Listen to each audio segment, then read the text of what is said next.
మనలో అనైక్యత సృష్టించి ఆ రోజు బ్రిటిష్ వాడు పెట్టాడు. ఆ rule divide and enjoy the rule. Divide చేయాలి, ప్రభుత్వం ఎంజాయ్ చేయాలి. ఈరోజు మానవత్వానికి ఎక్కడ మనుగడ లేదు. ఈరోజు డబ్బుకు విలువ ఉంది, ఈరోజు కులానికి విలువ ఉంది. ఈరోజు అలాంటి పరిస్థితుల్లో దీని నుంచి బయటపడగలమా మనం? ఈరోజు యువత బీటెక్, ఎంటెక్, ఎంబీఏ చేసి ఒక క్లాస్ 4 ఉద్యోగానికి, కళాశాల ఉద్యోగానికి వస్తున్నారు. మరి విద్యకు విలువ లేదు, నీ నైపుణ్యానికి విలువ లేదు.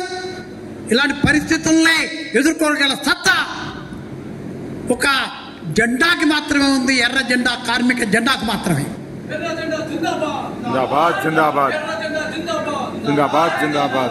అయితే దురదృష్టవశాత్తు ఎర్రమట్టి అనేవాళ్ళం. నాకు తెలుసు లాలగూడ